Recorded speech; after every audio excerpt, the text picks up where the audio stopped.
आपल्याकडे पुष्कळदा शिळा भात उरलेला असतो. तर ह्या शिळ्या भातापासून आज आपण क्रिस्पी असे इन्स्टंट बनणारे मेंदूवडे बघणार आहोत. चला तर रेसिपीला आपण सुरुवात करूया. त्यासाठी इथे माझ्याकडे सकाळचा हा भात शिल्लक होता, तो मी मिक्सरच्या भांड्यात काढून घेते आहे.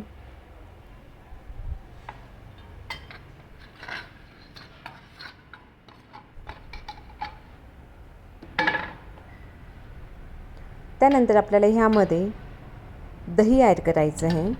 साधारण अर्धी वाटी इथे मी दही घेणार आहे, म्हणजे 4 ते 5 चमचे मी इथे दह्याचं प्रमाण घेतलेलं आहे. आणि थोडंसं एक घोट पाणी मी इथे ॲड केलेलं आहे. अगदी छान असं हे मी बारीक करून घेतलेलं आहे. आता आपण हे बाउलमध्ये ट्रान्सफर करून घेऊया.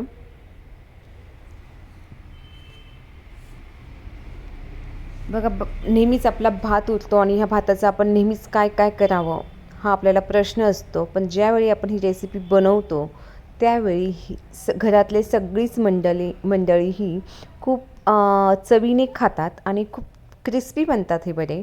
तर त्यानंतर आपण इथे ॲड करणार आहोत अर्धी वाटी रवा आणि तांदळाचं पीठ. तांदळाच्या पिठाचंही प्रमाण मी अर्धी वाटीच घेतलेलं आहे. तांदळाच्या पिठाने आणि रव्याने एक छान असं आपलं टेक्स्चर बनवलं आपल्या वड्यांना.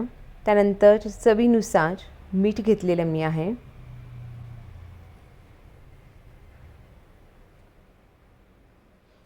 चवीनुसार काळं मीठ इथे मी घेणार आहे. ऑप्शनल आहे, तुम्हाला जर आवडत असेल तरच घ्या.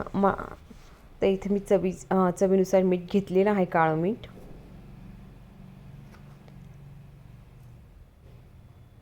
त्यानंतर इथे मी बारीक चॉप केलेला कांदा घेतलेला आहे, अद्रक कुटून घेतलेला आहे आणि हिरवी मिरची मी इथे बारीक कट करून घेतलेली आहे आणि कढीपत्ता ह्यामध्ये आपण ॲड करणार आहोत. छान असं आपण हे एकत्र करून घेऊया, चांगले मिक्स करून घेऊया. जर तुम्हाला इथे वाटलं की बाबा आपलं पीठ हे पातळ झालेलं आहे, तर इथे तुम्ही पुन्हा तांदळाचं पीठ आणि रवा ॲड करू शकता. बघा, रव्याने खूप छान आपला असा हा क्रिस्पीपणा आपल्या वड्यांना येतो. इथे मला थोडंसं पातळ वाटतं आहे, तर इथे 1 चमचा तांदळाचं पीठ ॲड केलेलं आहे. पण जितकं पीठ आपण हे पातळ घेऊ तितके आपले हे वडे क्रिस्पी बनतात आणि ज्यावेळी आपण हे तोंडात घालतो त्यावेळी खूपच छान चव लागते. तर छान असे हे भिजलेलं आहे पीठ आपले इथे. तर अगदी 2 मिनटासाठी आपण त्याला रेस्ट करण्यासाठी ठेवूया. तोपर्यंत मी इकडे कढईमध्ये तेल गरम करून घेते आहे. तर आपण त्यापूर्वी हाताला तेल लावून घेऊया आणि वडे बनवून घेऊया.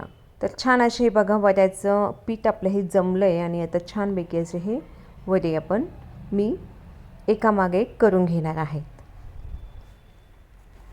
बघा, राईसमध्ये ॲमिनो ॲसिड 2 प्रकारचे असतात, एक लायसिन, एक सिस्टीन, जे आपल्या बॉडीसाठी खूप हेल्दी राहते. आणि तांदूळामध्ये कार्बोहायड्रेट पण भरपूर आहे, ज्यामुळे आपली बॉडी ऊर्जायुक्त राहते. तसेच ब्लड प्रेशरसाठीही खूप उपयुक्त आहे. आणि यात आपण दही पण ॲड केलेलं आहे. दह्याचे फायदे तर अनेक, म्हणजे 25 प्रकार आहेत दह्याच्या फायद्याचे. Heart attack, diabetes, BP maintain होण्यासाठी हे दही आपल्याला फार उपयुक्त आहे. पचायला हलकं असतं हे दही. तर छान असे मी आता हे वडे एकामागून एक बनवून तळून घेऊ राहिले. तुम्ही बघू शकता, छान असं आपलं हे टेक्स्चर आपल्या ह्या पिठाला आलेलं आहे, भिजवलेल्या. आणि आता हे मी कढईमध्ये तळून घेते आहे. काही वेळेला माझी मुलं डिमांड करतात की मम्मी शिळा भात ठेव आणि आपल्याला ही क्रिस्पी मेंदू वडे इन्स्टंट बनवून दे. तर त्यावेळी शक्यतो मी ही रेसिपी ऑलमोस्ट माझ्याकडे बनत असती. अगदी छान असा कलर आपल्याला येऊन द्यायचा आहे. अगदी कमी गॅसवर तळून घ्यायचे आपल्याला आहे. एक ब्राऊन कलर यूज तर आपल्याला हे तळून घ्यायचे आहे. छान असे हे आपले मेंदू वडे मस्त तळले गेलेले आहेत, ते आपण आता प्लेटमध्ये घेऊया. तर तयार आहे आपले हे इन्स्टंट मेंदू वडे. ह्यासोबत तुम्ही टोमॅटो सॉसही घेऊ शकता किंवा दही घेऊ शकता, किंवा मी इथे पुदिन्याची चटणी घेतलेली आहे आणि टेस्ट केले. खूपच छान झाले, खूप म्हणजे खूपच भारी. तुम्ही ही रेसिपी नक्की ट्राय करा, शेअर करा, सबस्क्राईब, कमेंट मात्र नक्की करा. थँक्यू.